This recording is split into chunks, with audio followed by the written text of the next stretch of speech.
For centuries, the foundational pillar of modern democratic philosophy has rested on a single uncompromising phrase.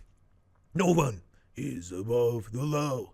It is a principle meant to guarantee that, whether you hold a position of absolute obscurity or absolute power, your legal standard remains completely uniform. Yet, if you look closely at the past several years, the unprecedented wave of civil litigations, state indictments, and federal court cases surrounding Donald Trump has put your ancient framework to its ultimate stress test.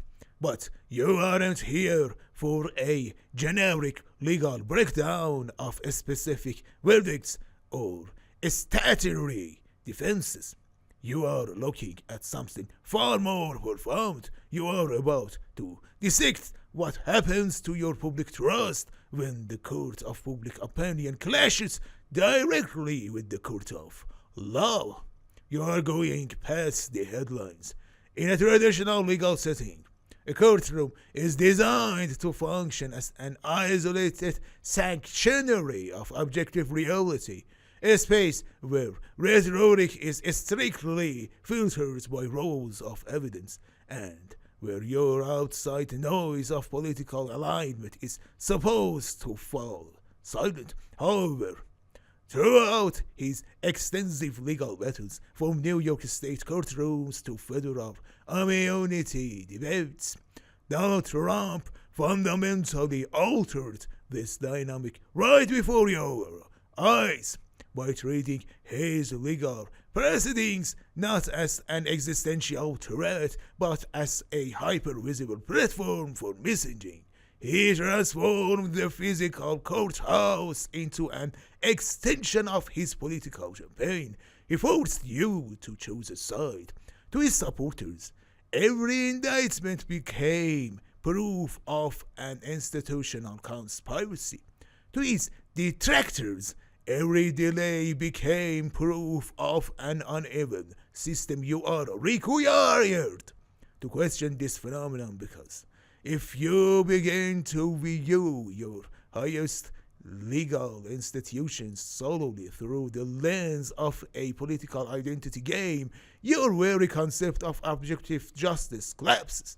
When legal accountability is recast as political warfare, you lose the ability to collectively agree on what is true, what is legal, and what is fair.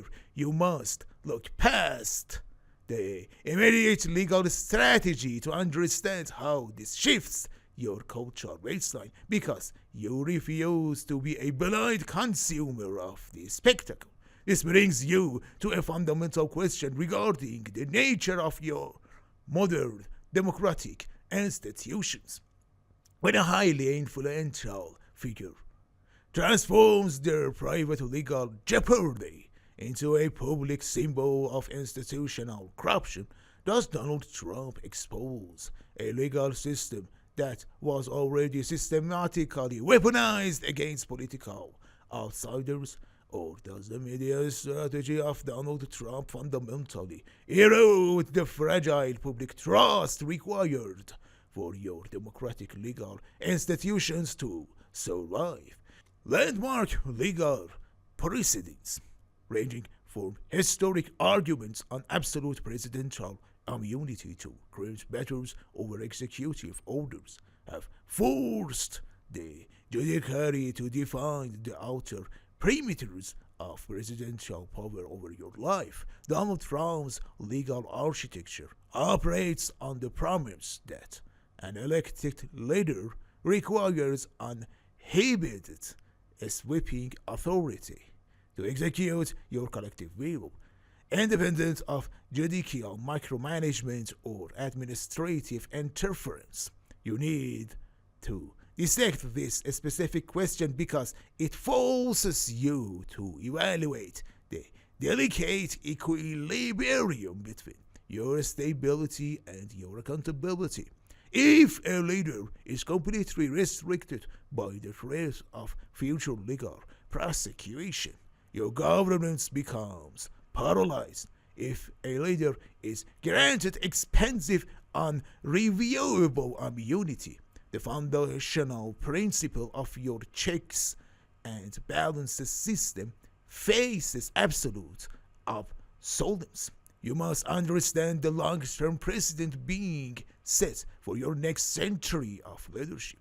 To evaluate the shifting equilibrium of state authority, you must ask in assessing the historical boundaries of executive authority.